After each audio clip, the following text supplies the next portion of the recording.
Is everybody okay? Give me a thumbs up or let me know maybe if you can't get to that question rather.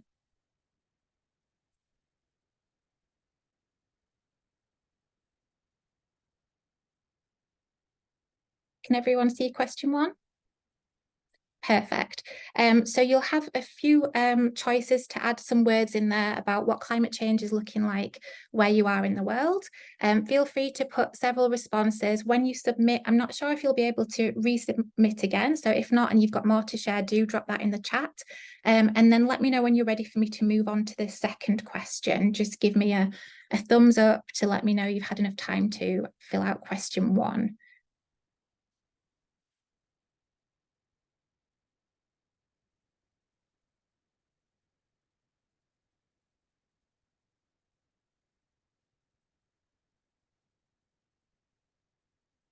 Am I all right to move to question 2? Yeah, okay. So, can you all see the question, what do you think urgently needs to be solved for climate change and how are you doing this? Great. So if you like, for that question, in the first box, you could put what you think needs to be the priority that we need to solve for climate change. And then in the second box, you could put how your organisation is working to do that. And again, it might let you just submit one response. So if you've got more you'd like to share, do feel free to type in the chat if there's other things that you're working on and there's not enough space in the answer box. And then I'll share my screen when you're finished and we can have a look at what everybody's responding.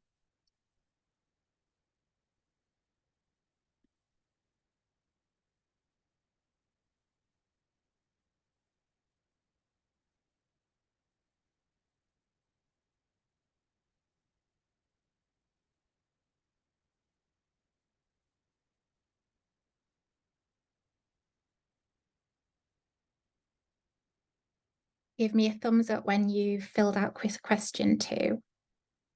Everybody looks really serious, so it looks like you're studying still.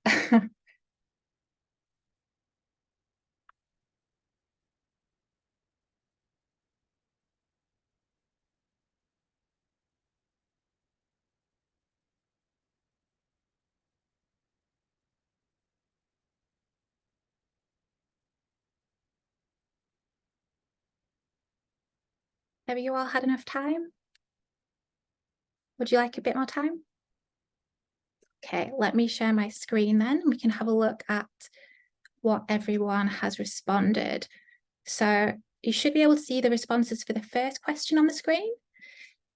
So we've got unseasonable warm weather, a lot of warm weather and extreme conditions and changing seasons. I know I've definitely noticed in the locations I've been in a lack of seasons. They seem to really be merging. Does anyone want to unmute and share a little bit about the responses they put and tell us where in the world they are right now and what they're seeing?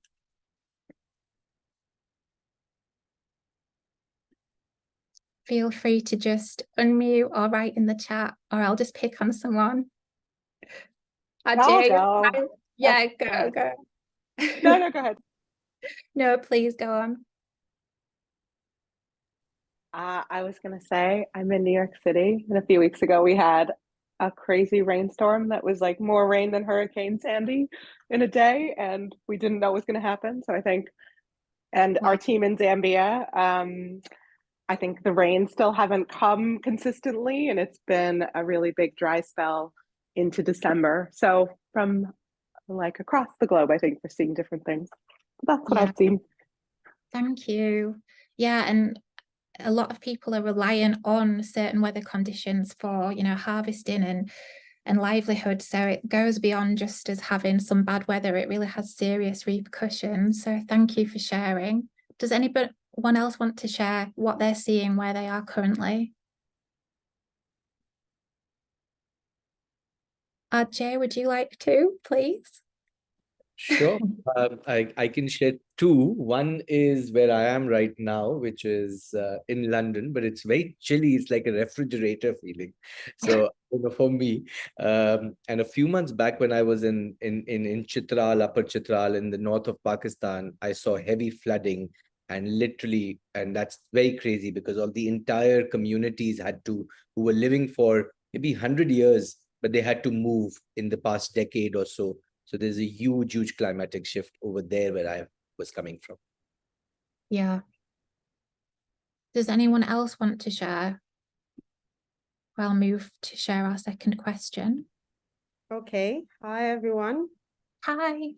Yes, my name is Lanre from Nigeria, and I'm in Lagos. For us, in Lagos at this time, we're supposed to be experiencing the Harmattan season. This is a season only known to West Africa, where we have like dusty haze, but it's still raining heavily, and so it's really affecting a lot of planning. Things are supposed to be happening right now because it's supposed to be dry season, but it's not. So yeah, we're feeling it here. Thank you for sharing, Lanre. And I'm going to just move us on to responses for the second part of the Menti. What do you think urgently needs to be solved for climate change, and how might you be doing this? Does anyone want to talk about what they added here? I know we've got a few organisations with us and all working on various parts of climate education. I can maybe kick us off with one which maybe looks a bit strange on there, which was the eco delegates. When I was a teacher, we had some student ambassadors. So I ran a program where the students could be responsible for environmental issues for the school as a whole, working with the canteen on food waste and working on things like energy, and even working with different teachers to kind of cultivate plants and seeds for science, or have live animals, going beyond, lessons in the classroom and thinking more holistically. Would anyone else like to share? We've got some good things on there. Behaviour change. I'd like to know who's working on behaviour change and what does that mean, like behaviour for youth, for teachers?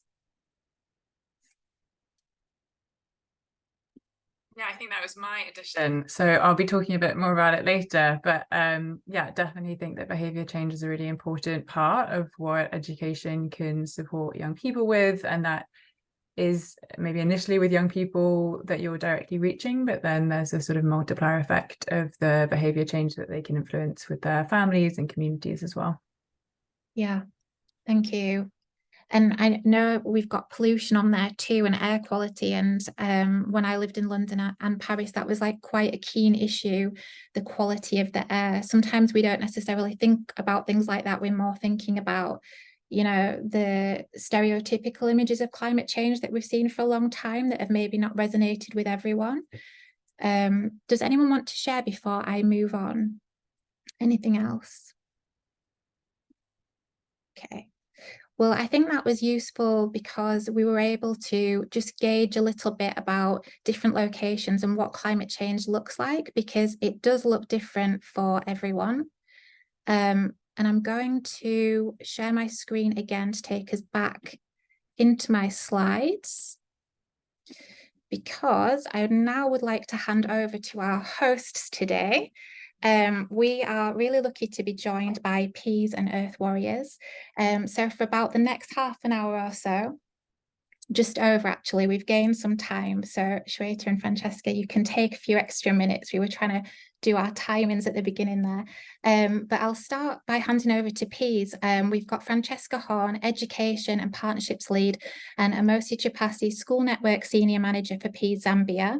And they'll be sharing about Peas' approach to climate education, followed by Shweta Barry, co-founder of Earth Warriors, who will then be sharing the importance of starting climate education from an early age. So I'll stop sharing now, and Francesca, I'll hand over to you. Great, thanks very much. Let me just share my screen.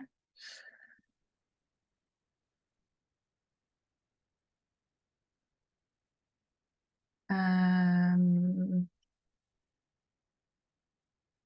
everyone see my screen?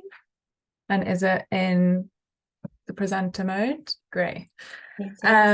Great. Well, thanks so much. Yes, as Seth mentioned, I'm Chesky, Education and Partnerships Lead, and I'm also joined by Amos, who's our School Network Senior Manager. So we'll be running through this presentation together, and really kind of looking to share how we're aiming to support young people through the education we offer for climate action.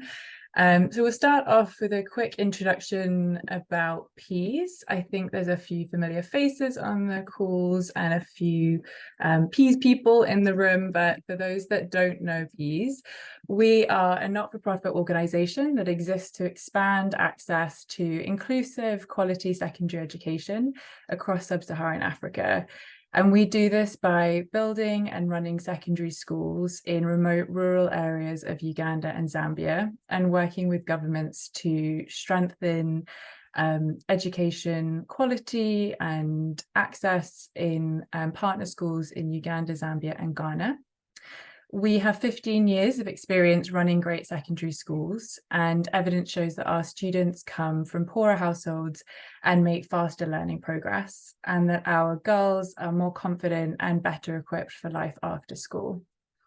And every year we are educating over 19,000 students in Peas schools and reaching over 150,000 students through the partner schools that we are working with. I'll hand over Amos now to set a bit of the scene in terms of the challenges we face regarding climate. Hi, thanks, Chesky, for that introduction. There are so many challenges of climate change, and at Peas we recognize that we acknowledge that we do not know everything about climate action, but we know something about climate action, and as well as we know and understand that the intensified impact of climate change actually threatens our students' learnings as well as the community's livelihoods. Just as it was shared during the introduction, there are so many challenges that we actually face because of the climate change. Floods that have been mentioned earlier also mean that our students and our teachers will be able to miss more and more school. And also we know that our students struggle to concentrate during increasing frequent heat waves, such as the ones that we are currently experiencing here in Zambia, in some parts of Zambia. So it's quite challenging for the learners to concentrate when they're exposed to such extreme heat waves. On the other side, we also know that when crops fail, livelihoods are lost by the students and the communities where they're coming from. And this actually prevents our students to go to school, and they may not be able to attend the lessons, but rather be able to find other ways to be able to meet or cover up with the challenges or calamities that they would have faced. And out of all the people that we are talking about, we know that girls actually hardest hit by such challenges. So during weather-related crises in Zambia, Uganda, and Ghana, more especially in the rural areas where we operate from, the girls are the ones that find themselves either getting married so early, and also whenever there are drought, they are the ones who are at risk of dropping out of school in order for them to take chores such as fetching water from those dry streams where they need to walk long distances. Thank you. Next, Chesky, you can see her.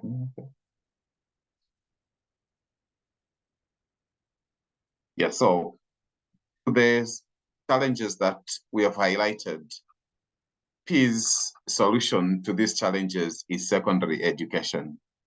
That is key to what we do, and this is key to solving some of the problems that relates to climate change.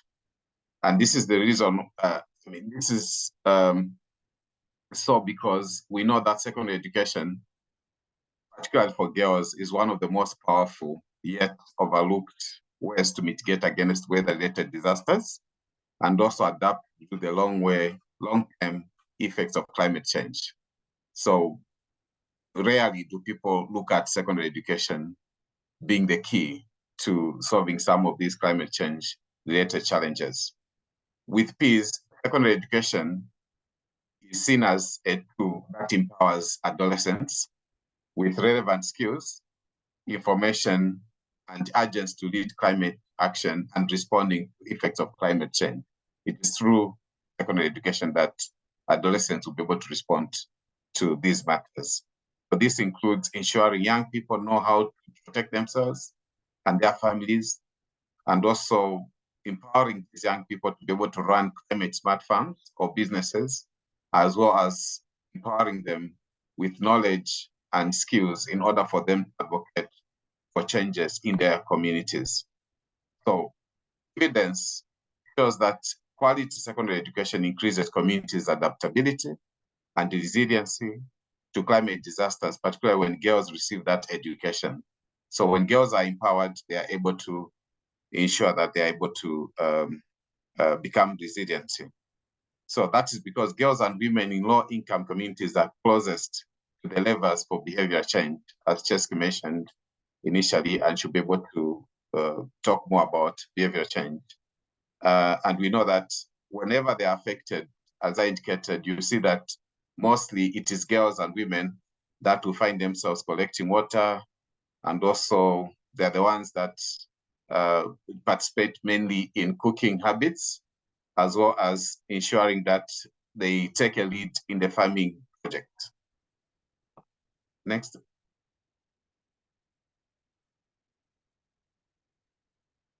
So, as indicated, is aim to the PISA secondary schools, they aim to achieve what I've highlighted in 4 key words, which I highlighted here.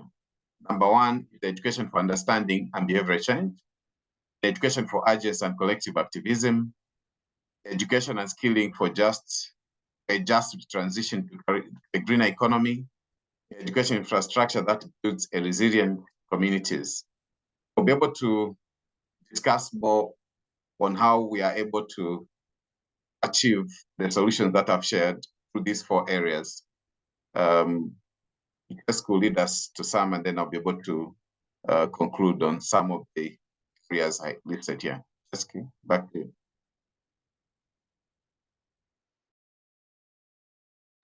Just on mute, Chesky. Thank you. Yes, thanks very much, Amos. And just to call out that this is sort of work in progress in terms of how we explain our approach, as well as the work we're doing, always looking to improve. So really keen also to get feedback from this group and suggestions as we build and strengthen our work in this area. So the first area that I'm going to talk through relates to education for understanding and behavior change. So behavior change has come up a few times already, and something that we feel is really, really critical to tackle the weather-related and climate challenges that our communities are facing. So we know that increasing students' awareness and understanding through a climate conscious curricula is really important for climate action. But we also know that education can and needs to build students' agency and resilience and inspire that behavior change. And that, as I mentioned earlier, can also set up our students to influence behavior change in their wider community and help their wider community define and deliver their own climate agendas. And PEAS really works to inspire this behavior change through different strategies that are laid out on the slide here. And that includes helping our teachers to make sure that they can tailor their lessons to the local context and to the students that they're teaching.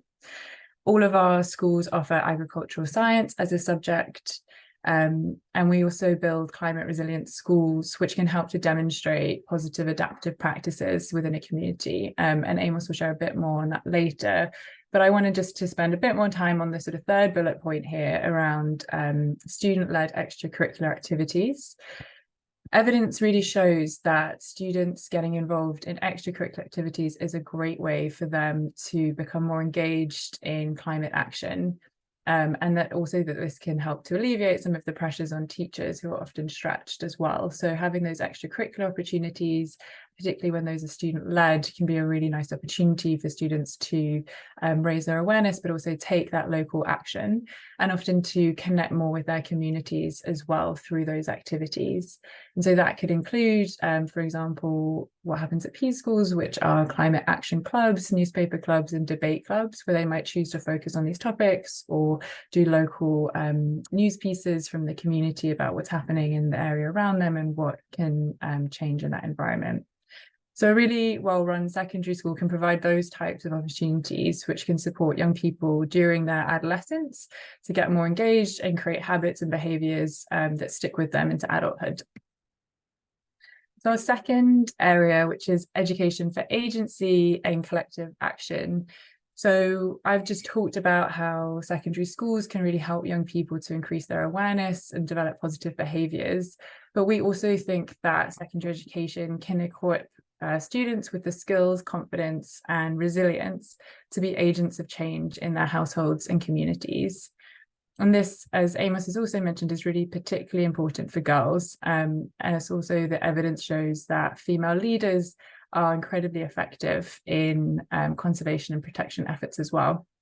So again, there's no kind of one silver bullet that helps to deliver this in our schools, and we have a really wide range of approaches that strengthen our students' sense of agency. So, for example, our teachers are supported through high quality and ongoing in-service teacher training to deliver student-centered lessons. And this approach to kind of classroom practice really helps to nurture students' curiosity, collaboration, confidence, and critical thinking skills, which are really critical for them to consider taking collective action. And in addition to that, Peace Schools facilitate life skills and livelihoods programs, which support students to develop further those skills, and also is designed to support them to develop other skills such as entrepreneurship and a growth mindset, as well as increasing their knowledge about sexual, reproductive, and health rights. And that program is specifically designed to help build students' agency and self-confidence to equip them with those skills to meaningfully participate in decision-making within their households and communities. And then third and last from me before I hand back to Amos is education and skilling for a just transition to a greener economy.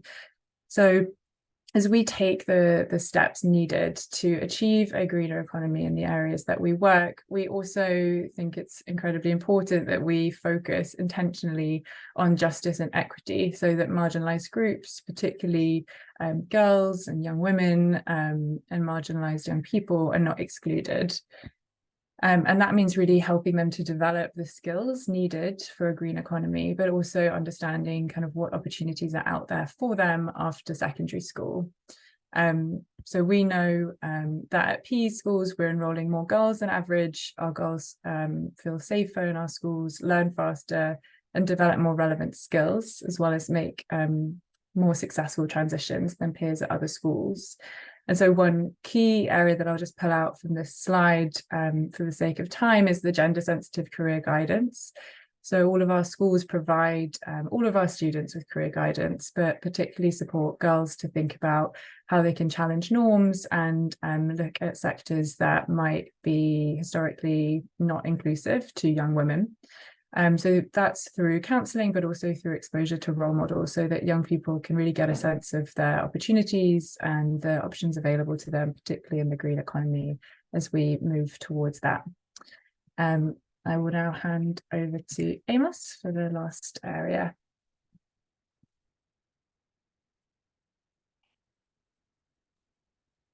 Thank you, Eski. The fourth area is the education infrastructure that builds resilient communities. School districts are the optimal size to scale climate action at the local level. So we operate within this environment and this area. And we believe that it is within this context or this environment that we should be able to build the climate resilient students and teachers. And in order for us to do that, we know that building climate resilient school infrastructure represents a very promising lever for behavior change. And we as peers, staff members, or as peers teachers or peer students, practice what we preach. As Cheska has shared, that there are so many activities that we do. Others are co-curricular activities. We've got clubs.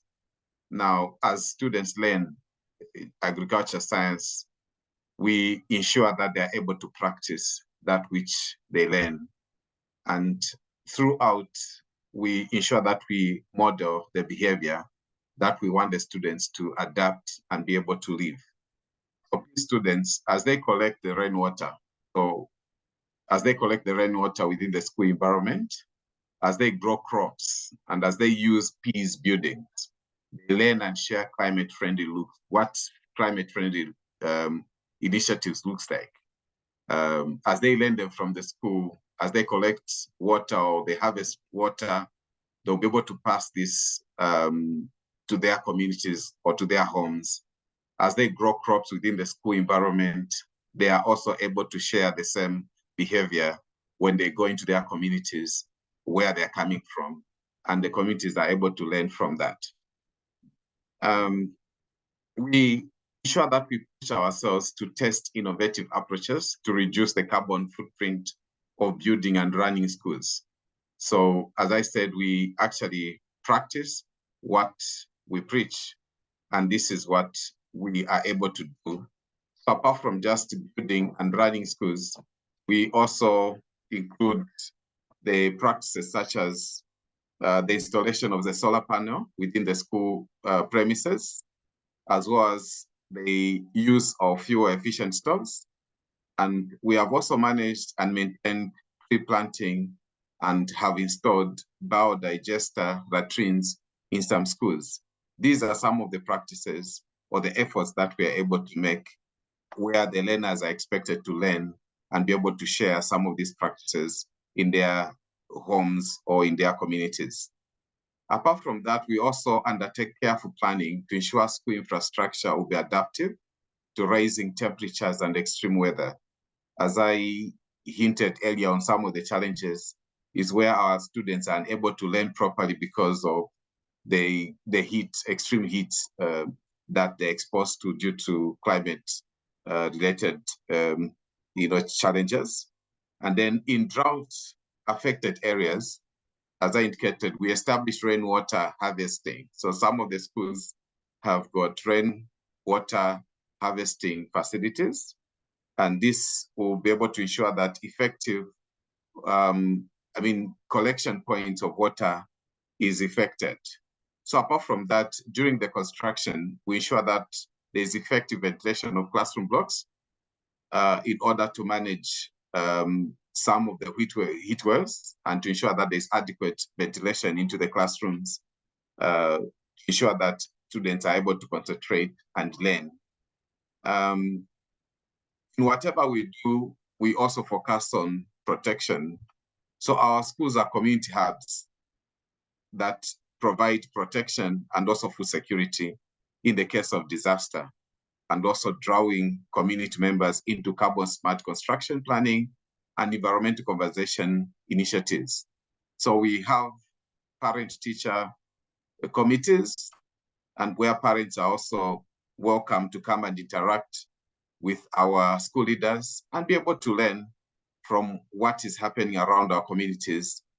And this is the opportunity for our schools to be able to share some of these best practices to the community members. Looking ahead,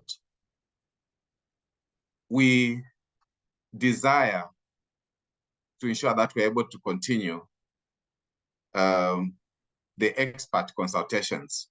So PEACE is committed to researching and also learning from others who work in similar context. As I said, we do not know everything about climate action, but we know something about climate action.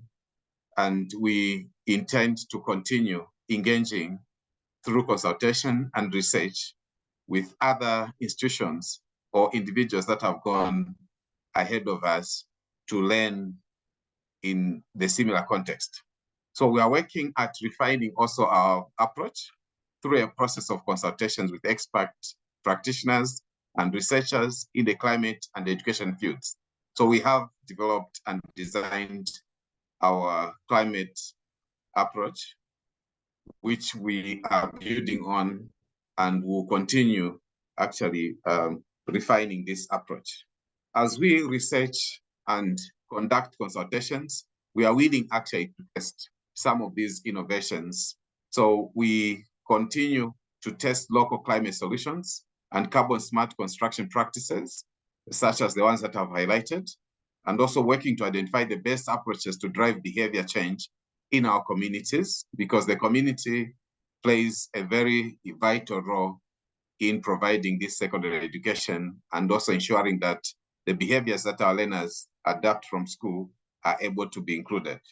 So this includes reducing reliance on charcoal and natural biomass, investing in renewable, such as solar and hydroelectric power, making use of composting toilets, training staff on waste management, and also power usage. We also focus on net zero. That's one of the approach that so we are also aware of our responsibility as an organization, as the schools, as the staff members, and as the learners to mitigate our impact on the environment. So we aim to set a net zero target and a roadmap of how to get there. So while we review the environmental impact of our builds, considering renewable energy, locally sourced materials, and waste management, we'll be formalizing our approach and creating a carbon baseline for our schools and our business. So we are working on identifying and addressing our most carbon-intensive practices and testing innovative, low-carbon sustainable options that can also be successfully sourced and maintained locally, because we work with local communities. Lastly, we are looking for funders as well, and also partners, organizations to collaborate with us to move this work forward. Thank you very much. We give it back to you, Stefan. Thank you so much, Chesky and Amos. That was amazing. I love this idea of the school as a community hub and this holistic approach to education and the importance of the community being involved in that. It's really forward thinking, and I don't think enough schools are doing that. So I think you've got a lot to share there. Thank you so much. And I'm sure we'll come back to you in the discussion section. But for now, I'll pass it over to Shweta from Earth Warriors. Thank you so much, Steph, and thank you both Amos and Francesca for sharing that amazing presentation. I'm really inspired. Just gonna share my screen. Is it visible? Yeah, brilliant. Hi, everyone. It's really great to be here today. And just to kick off, I'll introduce myself and Earth Warriors before I delve into what we do. So I'm Shweta. I'm the founder of Earth Warriors, and I'm really passionate about climate change and sustainability education. And I started doing this after working in education policy and international development for about 10 years. And Earth Warriors as an organization was set up 2.5 years ago, really with the aim of providing young children with age-appropriate climate education to empower them to take climate action. And we're a social enterprise that is essentially all about doing that. Just before I delve into what it is we do, and what the great thing about what we do today, I've just seen on the call that 2 of our implementing partners who are also members of GSF, so Priyanka from Learn to Play and Reshma from the Impact Network, who are actually implementing Earth Warriors, are also on this call. So at some point, I will draw them both in because it's better to hear from them. But yeah, just to say, why is it that we're talking about climate change and climate education? We all know COP28 is going on. Climate change is a huge issue that we're all experiencing, something that we've already seen from the Menti poll. But when we're talking about climate change and climate education, the key thing to remember is that children are the ones that are going to be most affected by climate change. So there was some research that's been shown by I think this was by Save the Children, that said that children today will experience 7 times as many heat waves, 2 times as many wildfires, and 3 times as many droughts, crop failures, and floods compared to their grandparents. Also, children today all over the world are increasingly anxious about climate change. We have a lot of youth climate activists. We're all familiar with the Fridays for Future protests, I'm sure, from all over the world. And some interesting stats that have come out recently that show that 77% of children are more concerned about climate change at the moment than anything else. So really, it's having a huge impact on mental health, as well as will have an impact on children physically. And children that have been born today have had no role in creating the climate crisis, which also makes this a climate justice issue, which makes it even more important to equip them with the tools that they need to tackle it in the future. Interestingly, there's also been some research on the role that climate education can actually play in encouraging climate action and reducing future carbon emissions. And unfortunately, climate education remains quite an untapped tool for climate action. So research by the Brookings Institute showed that if just 16% of children in middle and high income countries receive climate education, it has the same impact as removing 500 million cars from the road by 2050. So just the sheer potential of climate education and encouraging future climate action through the kids of today, but also, as Francesca, I think, mentioned before, the power that kids have in actually nudging their parents and their community. So the multiplier effects of it can be huge in terms of actually reducing future carbon emissions. And of course, the potential globally is huge as well, given that 25% of the global population is under 14 and 2.1 billion children across the world are under the age of 14. So it's got huge potential when it comes to reducing carbon emissions, creating green skills, as well as nurturing future leaders. And like I said, climate change is also a child's rights issue, making climate education a critical tool for climate justice. So a little bit now about what we actually do. So obviously understanding that climate education is what the need of the hour at the moment.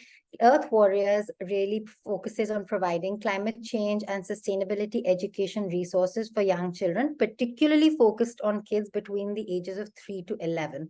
So we start from early childhood all the way till the end of primary. And our mission is to tackle the climate crisis by empowering 2 billion children to take climate action through age-appropriate climate education. Why is starting early important in our opinion? So the reason that we decided to start by focusing on the youngest learners is because when we started Earth Warriors, we noticed there really was a gap in the resources that are available.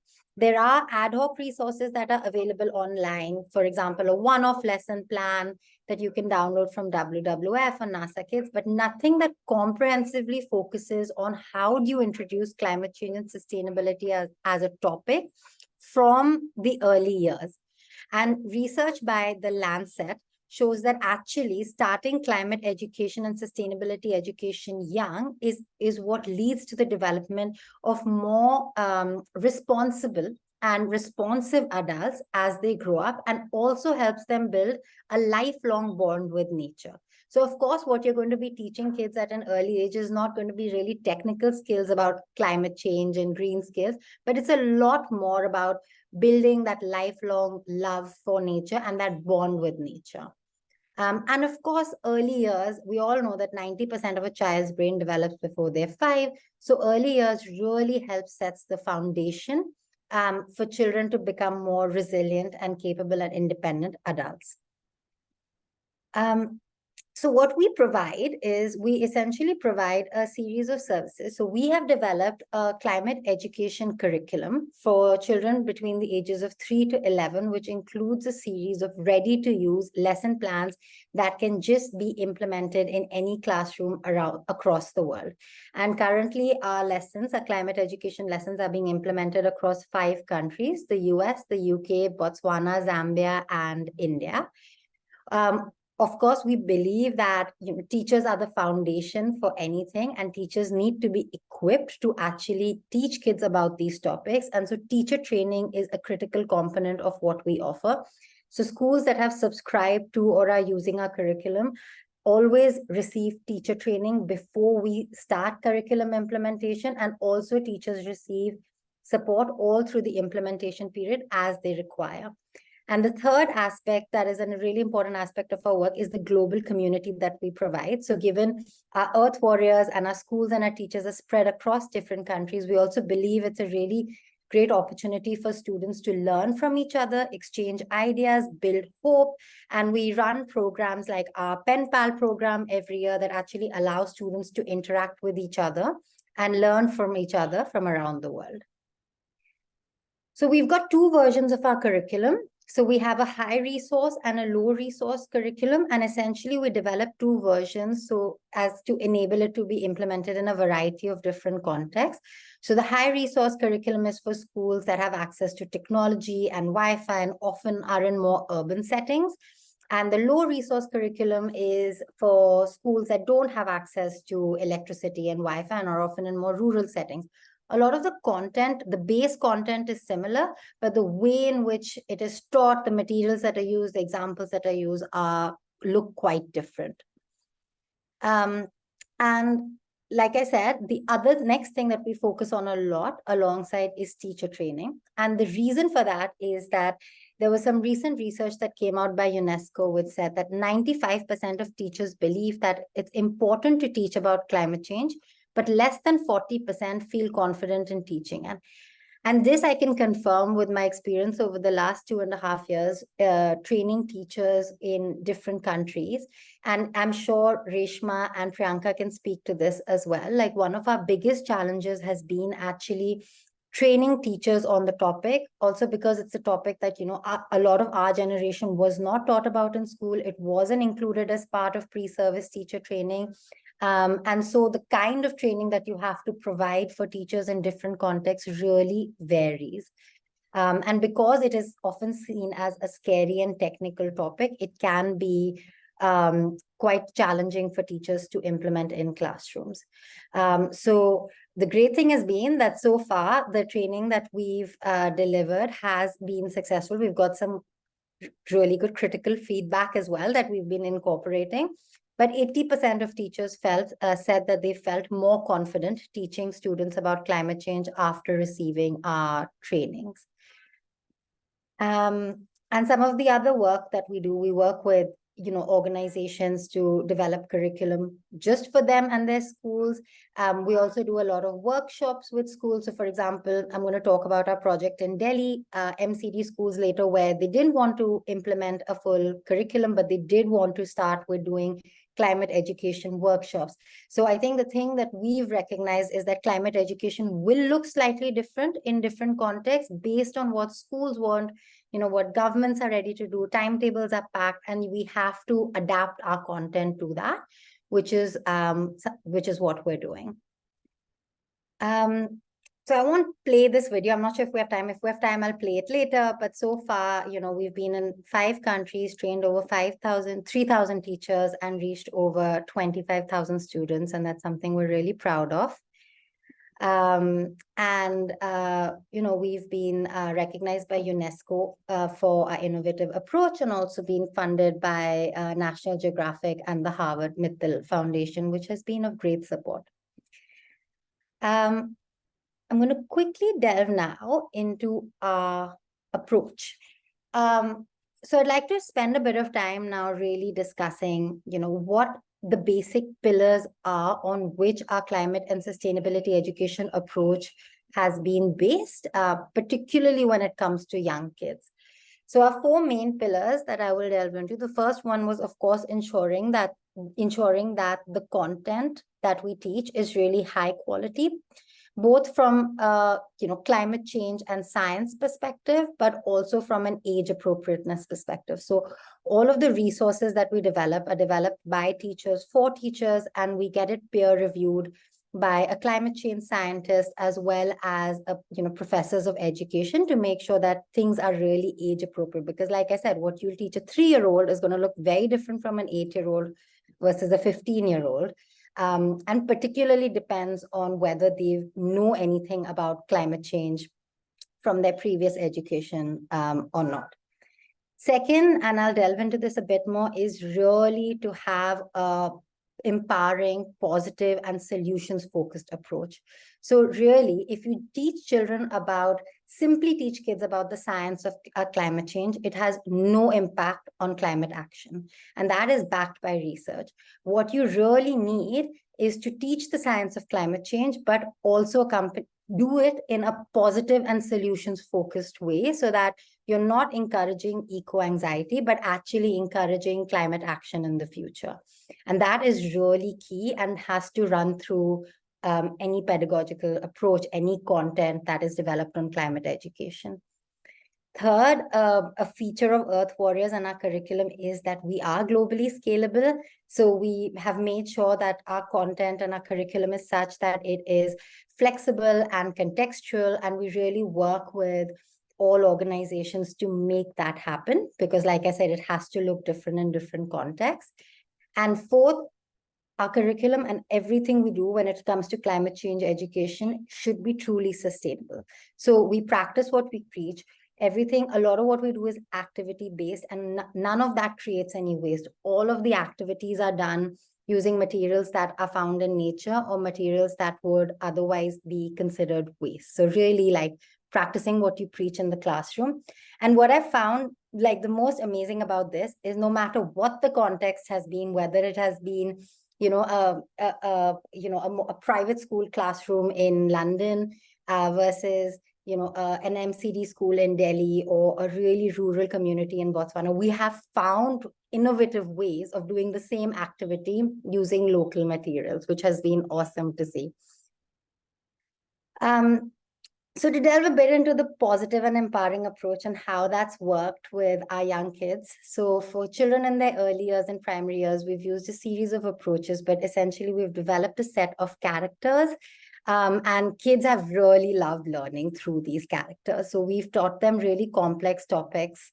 For example, we have Bo and his sidekick, the evil plastic straw and the evil plastic bottle. And then you have Mother Earth. And then we have the land, water, and sky Earth Warriors with their little sidekicks. And, kids have really like related to them, and at the end of their lessons will always say like, I want to be a sky Earth Warrior or a water Earth Warrior. And I think that's a really good way of getting kids to relate to this. And 100% of parents and teachers of kids that have been in the program have said that they have not reported feeling climate anxiety, which I think has been a big win. Second is about also, we all know that timetables are really packed. So how do we get climate education into the curriculum? And climate is not a standalone topic, climate is often taught about in other subjects as well. So when we were designing the Earth Warriors curriculum, we also made sure that like all of our lessons are interlinked with other subject areas and reinforce other foundational learning standards as well.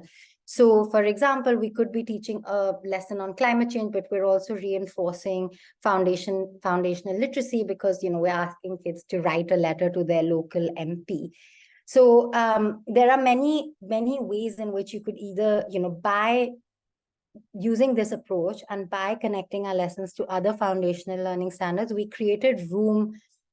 We try to create room for teachers and for schools to either implement it as a standalone subject if they want, or replace it in one of the other subject areas, replace a lesson in one of the other subject areas that they are teaching. And I think that flexible approach is something that schools I've learned have really appreciated. We've had schools do this once a week. We've had schools do it as part of another curriculum. We've had schools run this as an after-school program. So I think that flexible approach has really something that has worked. And then the next thing that I'd like to talk about would be the fact that anything that the curriculum has, or anything that you teach when it comes to climate change education, because it's real and happening, I truly believe needs to be embedded in real world contextual knowledge and experience.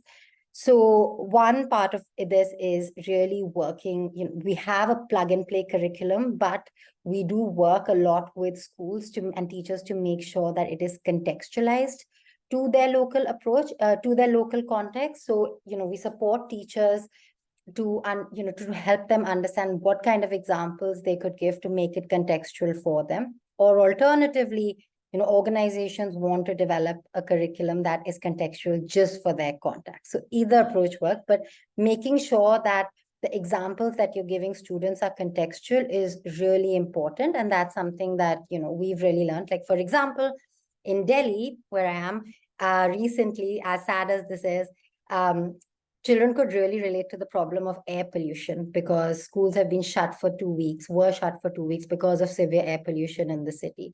But it's just an example that they could relate to, and then, could understand concepts and actions a lot quicker because of that.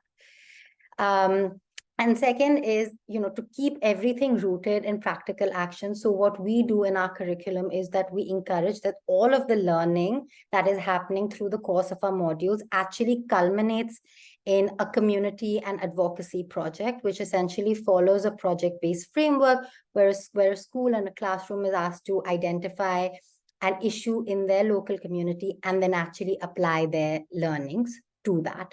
And having that, again, that action, positive, solutions focused approach really helps embed the learning. And I think also really empowers kids with a sense of hope for the future and a real practical sense that they can actually do something about this.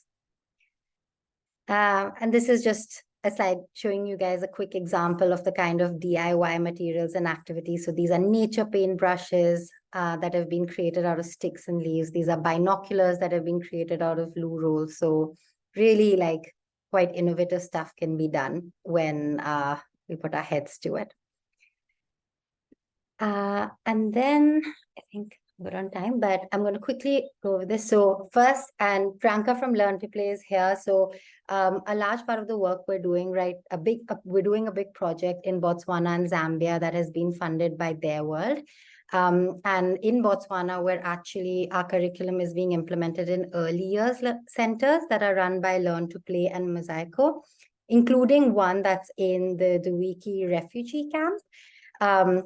And I mean, we've just collected all of the end-line data. So it'll be really interesting to see what the impact has been, because we had a great baseline as well with interesting findings. So we're reaching about 500 kids in Botswana, and in Zambia through ZOX and the Impact Network, we're in 10 primary schools as well.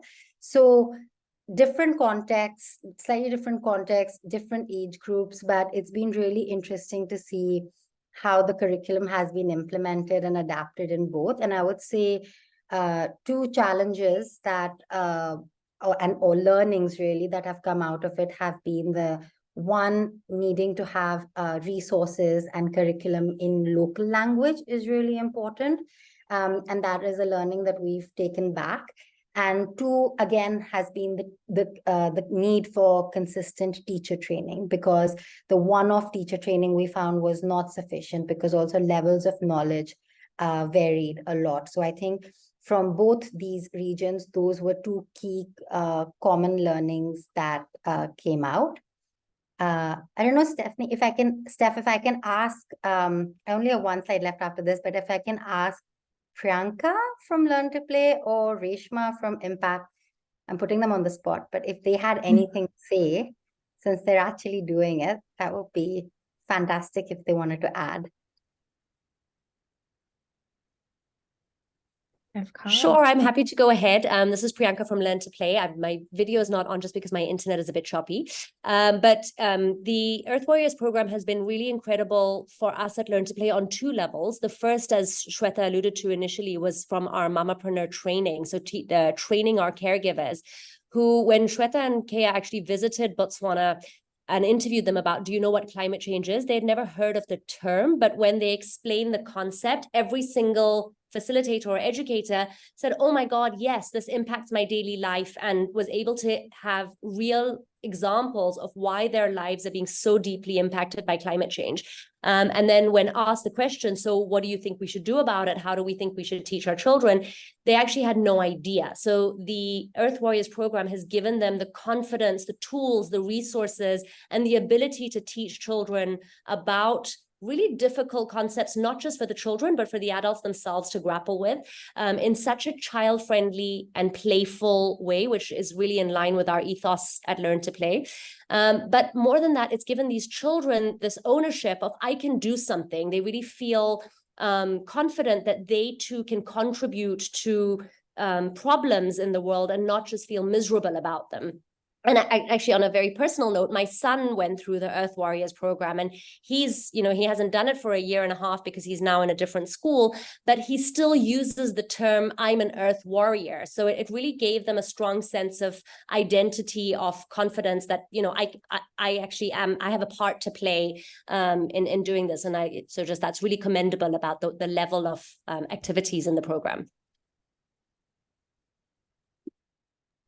Thanks, Yeah, Priyanka. sure. And I Oh, can come in with Reshma from Impact Network. I don't have as much personal experience with the program, but I will say that I had the opportunity to observe a couple of lessons, and I think what Shweta was talking about in terms of giving our teachers some confidence and some skills in being able to teach and deliver lessons around climate change was really critical, because I think when we started out, there was just a lot of uncertainty and unknowns about what climate change really even is. And so I think a big part of what our team has learned from the Earth Warriors program is how to teach it in really interesting activity-based ways. I saw kids putting on like a skit about, I think it was like a group of children that were trying to talk to their parents about planting trees. It was in Chinyanja, so I'm not totally sure, but that's the gist of what I got. And it was really interesting to see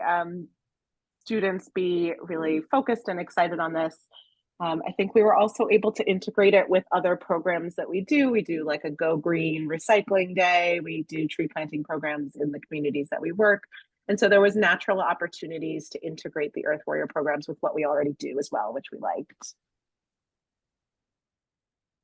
thank you so much, Reshma and Priyanka. You made my presentation that much better.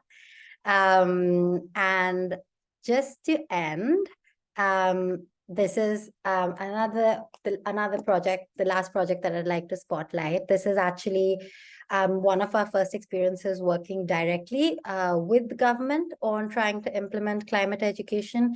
So this is in India. We signed an MOU with the Ministry of Environment, Forests and Climate Change.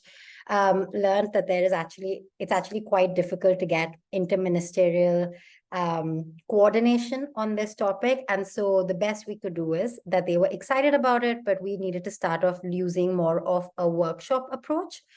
So we're in 25 Delhi government schools is what we've kicked off with.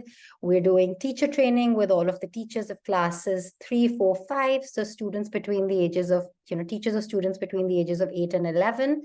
And then doing a more workshop style format with kids to introduce them to the concept of climate change. So the impact of this project will be interesting to see as well. But again, I found that the teacher training component has been the most impactful so far, just to see the varied level of knowledge that the teachers have and how they feel more confident after the training. Yeah, that's it from me. And if anyone has any questions or is interested in learning more about Earth Warriors or just climate change education in general, particularly for early years and primary school, I'd love to chat. So yeah, thank you. Thank you so much, Shweta. That was great. And I love that you have this focus on the action and the solution and being positive, because it is a very overwhelming subject. And the point you said about children being born into this, they've got no, blame in this whatsoever. And yet it's very unjust. That's quite hard hitting to hear that. So it's time now. If anyone would like to ask some questions, you can pop them in the chat or unmute. We can just have a bit of a discussion. It's really up to you. I'm going to make that usual ask for those faces that have been in a few of these events by now, that if you could just momentarily pop on cameras. I'm just going to take a really quick screen grab if you're able to, and then I will stop bothering you and we can get into the discussion. So I'll just give you a couple of seconds if you are able to put on cameras. Don't worry if not.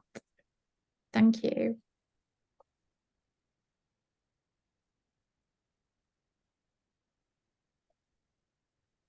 Okay.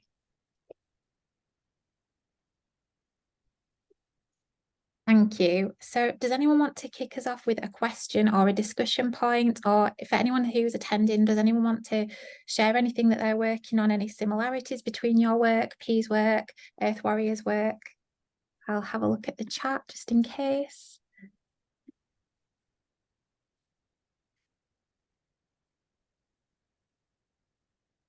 Yes, you've got your hand up, Yves. Yeah, Steph, thank you very much for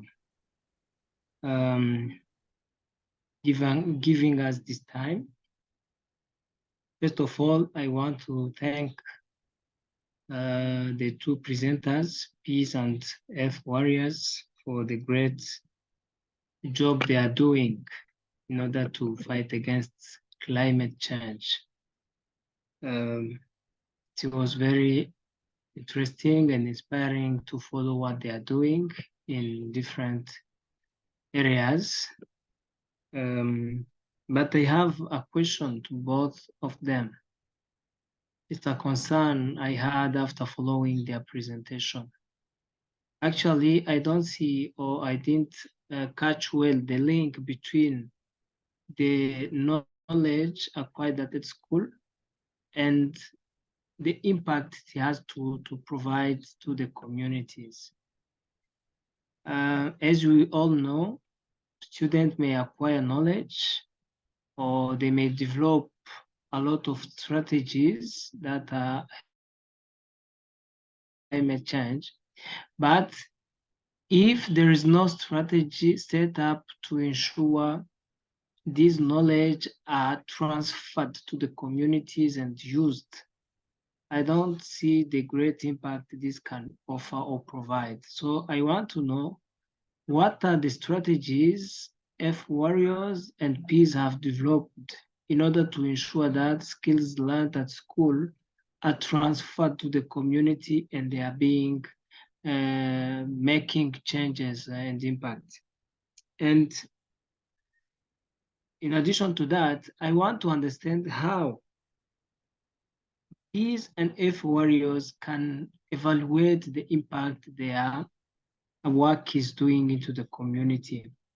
For example, for us, UGF, we've developed an approach called School Village.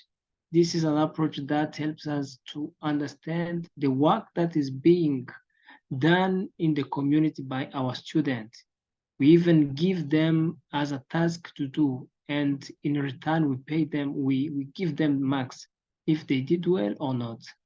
So I want to understand how they are evaluating the impact the work done by their students is producing to the community.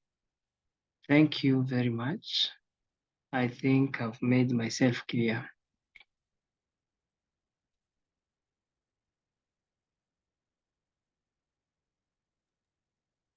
Francesca, do you want to go first? Yeah, sure. So, I mean, I think, yeah, the point that you raise is a really important one that Pea's also definitely agrees with, in terms of wanting to make sure that there's a very strong connection between what we directly support our students to learn and what skills we support them to develop or behaviors that they might be developing, and then how that links to the community. So quite a lot of our approach is about building a very strong relationship with the community as a school, and the school leader in all of our schools is really in charge of building and then maintaining that strong community. And then there are kind of specific activities through the extracurricular work that might connect students more directly to the community. So I mentioned the climate action clubs, newspaper clubs, debate clubs, but there's sort of the school level kind of autonomy to decide those clubs and how they would engage with the community. And then also, I think just developing those skills, and because there's such a tight-knit link between school and community, kind of modeling like how some of these different skills can be implemented, or how the schools can be built, and how we can take different approaches that we then can share with the community. So that's one to your first question, maybe one response. But Amos, I'm also keen to hear if you have any additions that you would add to that before I come to the second one. Yeah, thanks, Chesky. In addition to what you have said, remember during our sharing, we indicated that we practice what we preach or what we teach. There are so many avenues within the school premises that the students are able to gain some skills, practical skills, from the teachers and from those demo plots, or even from the kind of construction that we're able to use. For instance, the energy efficient stoves, they are simple, that could even be replicated in the community. So what we have learned is that the students are able to pass on the knowledge and the skills to the communities where they're coming from. Some of the practices that they learn at school, they are able to continue with those practices in their homes. And that is one of the impact. For instance, under agriculture, the growing of vegetables, we have also seen a number of other students going home and be able to make use of the limited water bodies or water resources that they have within the community to grow up vegetables that they are able to actually feed on, and even to sell in the communities. Yeah, so those are some of the, and also because charcoal, making is also one area that in some sectors they are able to practice, the communities are able to practice, so our students are able to challenge some of those bad norms and be able to educate the communities in a limited way that they can. So it's about behavioral change, and what they learn at school, what they live with within the school, they are able to live with in the communities where they're coming from, and then the communities have been able to learn some of those best practices. Thanks. And maybe just to your second question before we pass to Shweta about the evidence of impact, or how you evaluate impact specifically around the benefits in the community. So we haven't done extensive research on sort of how that multiplier effect is happening in practice. So we'd be really interested if you have developed an approach there, if you'd be able to share more, or maybe we can connect separately. But Stephanie, a really good point, and something we'd be interested in exploring.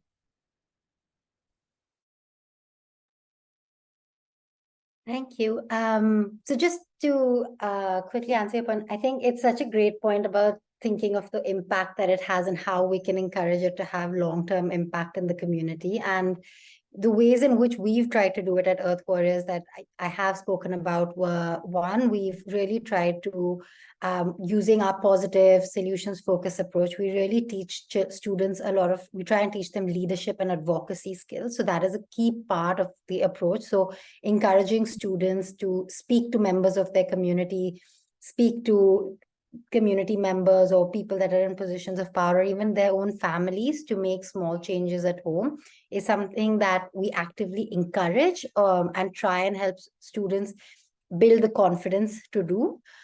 So that it's not something that we can ensure directly, but I think through our approach are definitely trying to inculcate those behaviors where children feel confident to be able to say, like, it doesn't matter how old I am, I can go and talk to others about this and influence their behavior.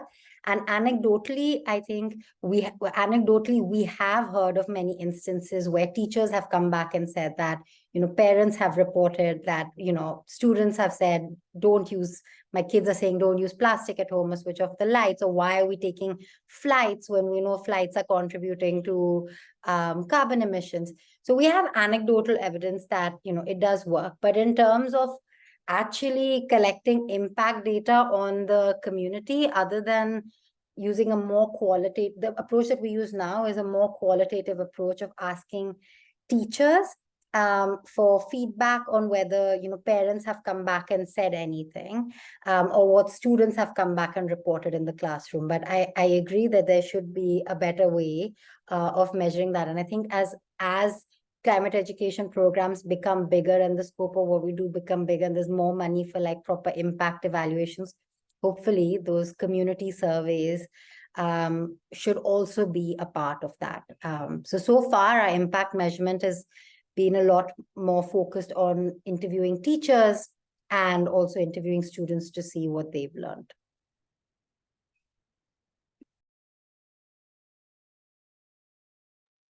Go ahead, Chesky. Thanks. I did. I can't virtually raise my hand, so I thought I'd manually do it. Yeah, if I'm allowed to ask a quick question to Shweta, it was such an interesting presentation. Thanks very much. I was just curious on the point about anxiety and the fact you had around 100% of teachers and parents saying that your approach didn't create anxiety around climate, which is brilliant. I was just interested if you see a difference in kind of levels of anxiety, or if you change your approach based on age around expected anxiety, in terms of older students maybe having more exposure from other sources than just your program, whereas at a younger age you might have more control in that they might largely be seeing what you are creating in terms of content. And if you do think that is correct, kind of how you change your approach to address that as they age. Just curious. Yeah, that's a great question. And in all honesty, my honest answer is that we're learning, because we've also only been in implementation for like a year and a half. And so I think there's a lot of learning on that front. So an interesting thing that came out just related to age was that when we did the baseline survey for Their World, what we found was that younger kids are not anxious about climate change as kids get older. So if you're interviewing like a 5-year-old, they are not anxious, they're only hopeful. And, they talk about how much they love nature. But then as you talk to an 8-year-old, you'll see that, anxiety does start increasing. And I think that's why starting climate, that was one of my arguments in terms of starting climate education young is really helpful, because from at that point, before the anxiety sets in, you can actually start to instill a more positive, solutions-focused narrative. But yes, definitely, I think the way in which we've been tackling it so far is really through the teacher training. And I think because so much of it is conducted, so a lot of what, we encourage teachers to do, especially for slightly older kids, is to say, have open and honest conversations. And I think it's really important for older kids, slightly older kids, and this is an approach that we do say for this age group, is to recognize that they will know that this stuff is happening. They will have questions. And I think instead of saying, you're too young for this, or let's just ignore this topic and brush it under the carpet, that we encourage teachers to address it openly. So no, I don't know if that completely answers your question. I don't have like a very kind of nuanced age-based thing, but I mean, what I have learned is that younger kids are less anxious than older kids. And I think for older kids, just having those open and honest conversations really help.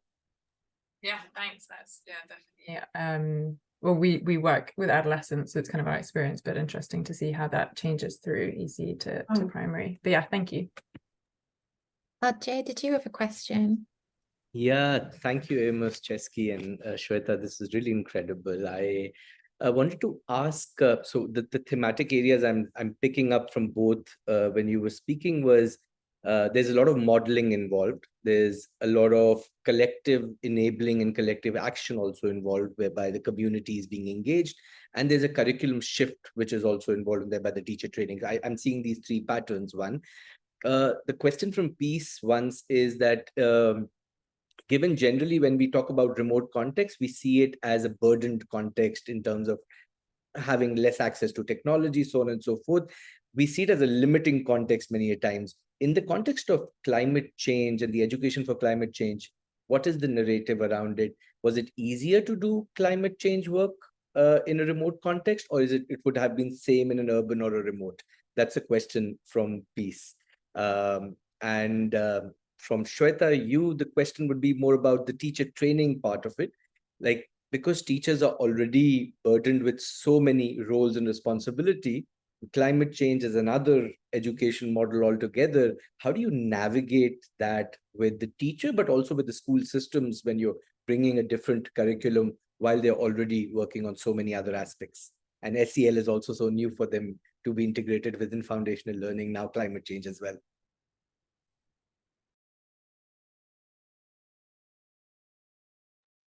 A fantastic question. Shall I go first this time, Francesca? So from my perspective, that's a great point. Every time we go to schools and we talk about it, and I think everyone's like, oh my God, that's one more thing that we need to do. And teachers are definitely really overburdened when it comes to this. So my two ways in which we've really tackled this is, one, when we are doing teacher training, is really to try and make it as easy for teachers as possible. So that's why the curriculum, for example, that we developed, as well as like the lesson plans that we then give the teachers, are essentially plug and play, so that there's not that much that teachers themselves have to do, but essentially then the way in which they'd work is that they need to kind of understand the approach and then figure out how to contextualize it. But what we try and do with the curriculum that we provide is just take away all of that lesson planning time from them, for them, of them. And then I think with both teachers and schools, a key part of it is just saying that let's be flexible and do it in whatever way works best for you. I think if you come in and say to a school, like, fit it into your timetable, if you have to do this like 2 hours a week, every week, I think that's quite overwhelming. But I think if you come in and say, incorporate this into science, do it as an after school club, we'll support you, do it in whatever way works for you. I think just laying down the basic foundations of what would make it effective, I found that has helped a lot as well. So I think sometimes it's just about getting your foot in the door and like getting started, which is like the workshop stuff in Delhi. But really in all of the other schools, like, it really has been very much about saying, do what works for you.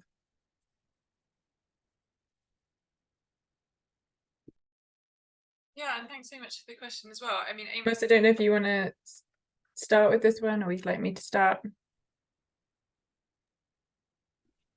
I can start and then you can still add. Yeah. Of course, we work in the remote areas, and it's the problems that affect the rural areas are different from the problems that the urban areas faces. In our case, because of the focus areas, the flooding, and also when you look at the challenges of climate change, which include the changes in terms of seasons, lack of rainfall, or maybe heavy rainfall, mostly the remote areas, they're affected in many ways because of their dependence on agriculture as their main source of livelihood. So we are able to educate and reach out to our students using their local context or their environment. So we do not use much of the technology. Of course, I must say that all our schools have got computers, but there is no access to internet for them to get up-to-date information, apart from that which is shared by the teachers, and also few parents that have got smartphones. So our approach covers it's localized. It's less of the internet, but mainly the information that the teachers are provided with and the information that is within the computers that we have given the schools, which are also available for access by so many students. So I would say it's quite difficult for us to say whether it's more difficult to do it in the remote area or in the urban area. But for now, I think we found our space in the remote areas, and we found ways on how we are able to navigate the education on climate change within our context. My submission. Yeah, I think I would maybe just add, because when I was thinking about it too, I was like, all the challenges of basically remote and rural communities are hardest hit. So I was like, oh, it's, you know, challenging. But I do think there are some opportunities in that the schools are very connected to their communities because they are in more remote spaces, which might be more challenging in an urban environment. And have space. For example, the agricultural subject that all schools offer means they have space to do agricultural practice, which means there is that opportunity for modeling, for maybe more community engagement on those areas. So maybe those are two things that might make it, I don't know, go into the balance. But yeah, otherwise agree with what Amos said. It's an interesting question.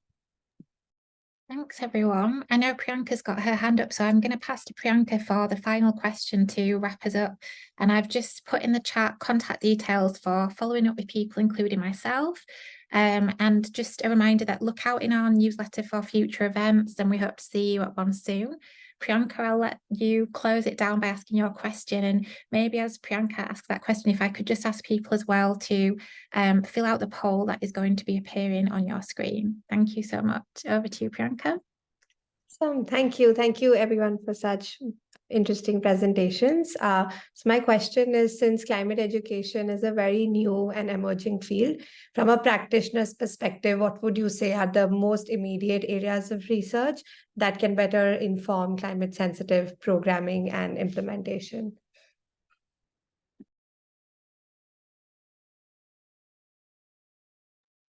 Yeah, I mean, I think one thing we're really interested in terms of research would be around that behavior change and how you can support that. I think it's a kind of area where there is less robust research, particularly kind of through a school setting. So I think that's one thing that we are really interested in learning more about and researching and evaluating. And then to Eve's point, that multiplier effect kind of with the wider community, I think is a good one to add in.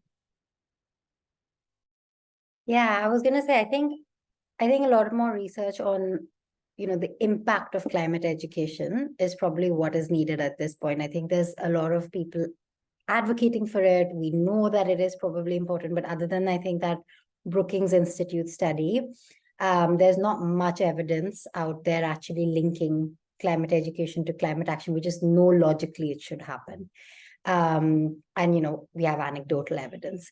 So I think that is definitely a big part of it. And I think probably some research around, you know, teacher confidence, you know, study around like levels of teacher knowledge, teacher confidence in, you know, different parts of the world would also be really helpful in developing some tailored teacher training programs on climate education as well. Thank you both. Thank you, everyone. A big thank you again to Shweta, Francesca, and Amos for your time today and presenting. It's been really inspirational. I will be sharing some follow-up, some takeaways. So if Earth Warriors and Peas, you have anything you would like me to share with people, I know someone's just asked in the chat if we'll be sharing the presentation.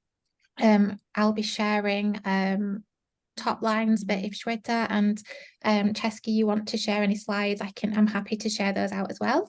And just to say, if you wouldn't mind filling out that poll before you leave, but thank you to our presenters, thank you to everyone who's attended. There'll be other events in 2024 in terms of spotlights and Ask the Expert, so have a look out for those. But just, it was great to see you all and amazing to hear about this work that Peas and Earth Warriors are doing, and we hope that as a result of today you'll go away feeling inspired and have ideas about your own climate work, and hopefully may even be able to collaborate together. So does anyone have any final comments or questions or anything? Okay, perfect. Well, I'll just let you guys fill out the poll, and Thank you, goodbye, and see you next time. Thanks, Steph, for organizing. Thanks so much. Thank you.